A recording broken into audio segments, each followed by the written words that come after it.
क्या गुलाम था? अंग्रेजों का गुलाम था। और अंग्रेजों के पहले यहाँ पर आर्यों का गुलाम था। तो बिना पूछे हम लोगों का जो जल जंगल जमीन है उसको अडानी अंबानी जैसे पूंजीपतियों को बेचा जा रहा है। ये झारखंड में वहां पर बिरसा मुंडा जन्म लिए। किसने जन्म लिया? बिरसा मुंडा। बिरसा मुंडा अपने जवानी में 25 साल की उम्र में 25,000 आदिवासियों को इकट्ठा किया। कितने लोगों को? 25,000 लोगों को उन्होंने इकट्ठा किया। और उन्होंने अपने लोगों को इकट्ठा करके कहा कि ये जो जल जंगल जमीन है इसके लिए तुम लोगों को इकट्ठा आना होगा। इसके लिए क्या आना होगा? इकट्ठा आना होगा। तुम लोग अपने लोगों से मत लड़ना। तुम लोग अपने लोगों से मत लड़ना। जो तुम्हारे जल जंगल जमीन को छीन रहा है, तुम्हारी विरासत को छीन रहा है, उसी से तुम लोग लड़ाई लड़ना। यहां पर हम लोग अपने अपने घर के लिए हम लोग शेर होते हैं। अपने अपने किसके लिए? अपने अपने घर के लिए शेर होते हैं। दुश्मन के लिए शेर नहीं होते हैं। दुश्मन के लिए हम लोग चूहा बन जाते हैं। मैं कहा अबुआ दिसुम अबुआ राज। क्या कहा?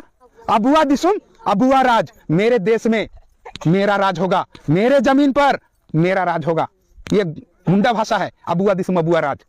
कौन सी भाषा है? मुंडा भाषा। आप लोग अगर बस्तर जाएंगे, मैं यहाँ पर कार्यक्रम हुआ था 10 दिन आगे। यहाँ पर कब कार्यक्रम हुआ था? 10 दिन लगभग आगे हुआ था। और मैं इसी कार्यक्रम में यहाँ पर आया हुआ था। उसके दूसरे दिन मैं बस्तर चला गया। अगर आप लोग बस्तर जाएंगे तो वहां पर एक कंवर समाज का वहां पर महापुरुष है। आप लोग उसके आगे अगर जाएंगे तो वहां पर एक बाबूराव सेडमाके, वो गोंड समाज से है। वहां पर आप लोग जाएंगे तो वो जो कंवर है और वहां पर जो बाबूराव सेडमाके है, उन्होंने वहां पर कहा मावा नाटे मावा राज। वहां पर क्या बोल रहा है? मावा नाटे मावा राज, यानी मेरे जगह पर मेरे जमीन पर मेरा राज होगा। मैं आप लोगों को बताना चाहता हूं, हमारे जो महापुरुष हुए, चाहे वो कंवर समाज के हों, चाहे आदिवासी समाज के हों, चाहे बिरसा मुंडा समाज के हों, सारे लोग क्या बोल रहे हैं? मेरे जगह पर मेरा राज होगा। क्या राज होगा? मेरे जगह पर, मेरे देश पर किसका राज होगा? मेरा राज होगा। और इसी लड़ाई के कारण बाबा साहब ने संविधान लिखा और संविधान में 244 लिखा। और वो 244 क्या बोलता है? कि हम लोग इस देश के मालिक हैं। हम लोग छोड़ेंगे अपनी मालिकाना हक? नहीं छोड़ेंगे। भारतीय संविधान जिंदाबाद, भारतीय संविधान जिंदाबाद, 5वीं अनुसूची जिंदाबाद, 5वीं अनुसूची जिंदाबाद। उनके पुरखा लोग अपने जल जंगल जमीन की रक्षा करते हुए चले गए और उनकी विरासत को हम लोगों को बचाना ही होगा। और ये जो विरासत है, ये जो संस्कृति है, ये जो परंपरा है, हम लोगों से कोई छीन नहीं सकता है। और इसको जो छीनेगा उसको हम लोग छोड़ने वाले नहीं है। क्या आप लोग छोड़ेंगे? नहीं छोड़ेंगे। नहीं छोड़ेंगे ना? नहीं छोड़ेंगे। तो साथियों, हम लोग अपने जल जंगल जमीन की रक्षा करते हुए हम लोग अपने महापुरुषों को, अपने पुरखों की जो लड़ाई है उसको हम लोग आगे बढ़ाने का काम करेंगे। आज मैं आप लोगों को दोबारा बताना चाहता हूं, पिछले बार भी मैंने आप लोगों को बताया था, पुराने समय में हमारे SC ST OBC के सारे लोगों को द्रविड़ कहा जाता था। और उन द्रविड़ों का मैं आप लोगों को बताना चाहता हूं, 18 तारीख से लेकर के 22 तारीख तक मैं बिहार गया हुआ था। कहां पर? बिहार। वहां पर आप लोग जाएंगे तो वहां पर हम लोगों के पुरखों का पक्का का घर है। कैसा घर है? पक्का का घर है। 5000 साल पहले उन्होंने जो घर बनाया, आज भी वही पक्का घर आज भी वहां पर बना हुआ है। नालंदा विश्वविद्यालय, वहां पर आप लोग जाएंगे, बिहार का पटना में है।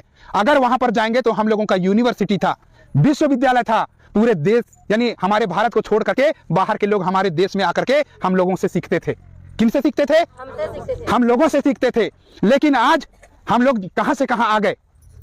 उस समय हमारे लोग 5000 साल पहले हमारे लोग पक्के के घर में रहते थे, लेकिन आज हम लोग झोपड़ी के घर में रहने के लिए मजबूर हो गए।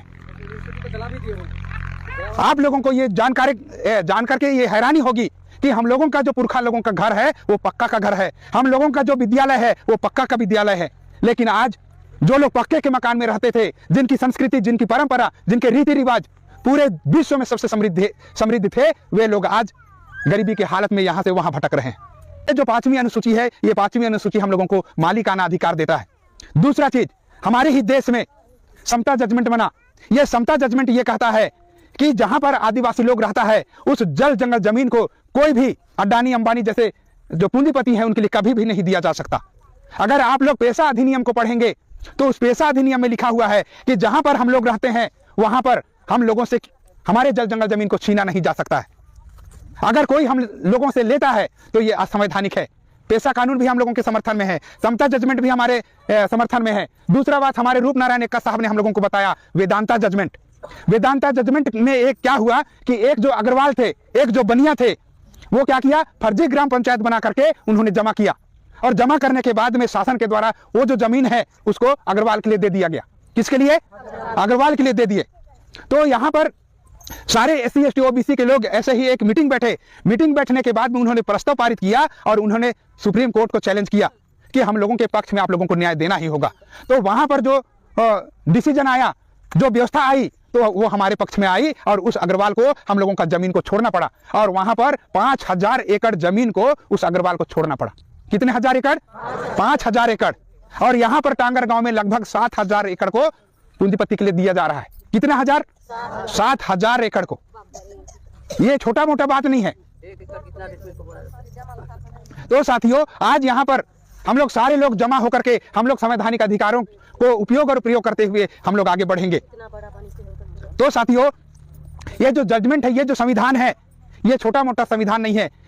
इसको हम लोगों को, सारे लोगों को जानना होगा और अपने संवैधानिक मूल्यों को जानते हुए ये लड़ाई को आगे बढ़ाना होगा। आज हम लोग इतने ही ज्यादा, यहाँ पर अभी 400-500 लोग जमा है। आने वाले समय में हम लोग कलेक्टर ऑफिस का घेराव करेंगे। वहां भी अगर ये सुनवाई नहीं होता है तो हम लोग मुख्यमंत्री का आवास को भी घेरने का काम करेंगे। लोगों का जसपुर जिला ये 5वीं अनुसूची के अंतर्गत आता है और इस 5वीं अनुसूची में आप लोगों को मैं बताना चाहता हूं, 2011 की जनसंख्या के अनुसार हम लोग 9,46,000 लोग हैं। कितने लोग? 9,46,000 लोग हैं। कितना हजार लोग? 50 से 60,000 लोग हम लोगों का आंदोलन को देखे। और जिस दिन हम लोग घोषणा करेंगे तो मैं आप लोगों को विश्वास दिलाता हूं, ये जो 50-60,000 लोग हैं, ये कम से कम 2 से 3 लाख लोग एक साथ रोड पर उतरेंगे। आप लोग उतरने के लिए तैयार हैं? उरांव को उन्होंने कहा था कि ये जो उरांव लोग हैं, उन लोग बैल मांस खाते हैं। किसने कहा था? मुख्यमंत्री ने कहा था। तो मुख्यमंत्री क्या उरांव लोगों को क्या किया? पूरे देश में बदनाम करने का काम किया था। उरांव लोगों का कहीं पर बैल काटने का फैक्ट्री देखे हैं आप लोग? नहीं देखे हैं। मैं आप लोगों को बताना चाहता हूं कि हमारे ही देश में 37 फैक्ट्री है। कितना फैक्ट्री? 37 फैक्ट्री। और ये ब्राह्मण और बनिया लोगों का ही फैक्ट्री है। और बदनाम किसको करते हैं? उरांव लोगों को करते हैं। बामहन और बनिया का सबसे ज्यादा फैक्ट्री है। तो इसका मतलब बामहन और बनिया लोग सबसे ज्यादा बैल मांस खाता है। और इसका जो ये जो सेल होता है साथियों, पूरे भारत का जो बैल है, गाय है, तो यहाँ पर जो खरीद करके खेत के ले जाते हैं ना, आप लोग देखे हैं? तो वो जो खेत के ले जाते हैं उसी बामन और बनिया का फैक्ट्री में ले जाते हैं। और पूरे विश्व में 193 देश है। कितना? 193 देश। और 193 में पहला नंबर भारत आता है, जहां पर सबसे ज्यादा बैल मांस बिक्री किया जाता है। और इसको बामन और बनिया लोग करता है और आदिवासी और SC ST OBC के लोगों को बदनाम करता है। हमारे छत्तीसगढ़ में जितने भी कलेक्टर हैं, SP हैं, तहसीलदार हैं, SDM हैं, अधिकांश तहसीलदार लोग, SDM लोग, कलेक्टर लोग, ये बाहरी लोग हैं। कौन लोग हैं? बाहरी लोग हैं। और बाहरी लोग हैं तो ये बाहरी लोग क्या करते हैं? हम लोगों के पास में आते हैं और हम लोगों के ऊपर में शासन प्रशासन करते हैं। मैं आप लोगों को ये षड्यंत्र भी आप लोगों को बताना चाहता हूं कि हमारे बच्चों को पढ़ने नहीं दिया जा रहा है। अगर पढ़ने दिया जा रहा है तो सही शिक्षा नहीं दिया जा रहा है। मैं आप लोगों को बताना चाहता हूं, अभी हमारे पूरे छत्तीसगढ़ में पुलिस चुनाव चल रहा था। हमारे लोग भी जा रहे थे कि नहीं जा रहे थे? ये जो पुलिस चुनाव हुआ उसमें क्या हुआ? अभी ये बंद हो गया है, आप लोग जान रहे हैं। तो पुलिस चुनाव में क्या हुआ? जिनके पिताजी लोग पुलिस में हैं, उसमें SP DSP पुलिस में हैं, उनके बच्चों को पहला वहां पर प्राथमिकता दिया जाएगा और हमारे बच्चों को नहीं दिया जाएगा। ये पहला षड्यंत्र है। दूसरा षड्यंत्र क्या है कि हमारे जितने भी शिक्षक भर्ती में नौकरी कर रहे थे, उनका नौकरी खत्म हो गया। जान रहे हैं आप लोग? तो आज हम लोगों को समझने की आवश्यकता है, ये जो बेदखल हो रहे हैं, उन लोगों को बाबा साहब ने शेड्यूल कास्ट फेडरेशन, जितने चौहान लोग हैं, कितने लोग हैं चौहान लोग यहाँ, है ना? तो ये जो चौहान लोग हैं, ये लोग OBC में, कुछ जगह OBC में आते हैं और कुछ जगह शेड्यूल कास्ट में आते हैं।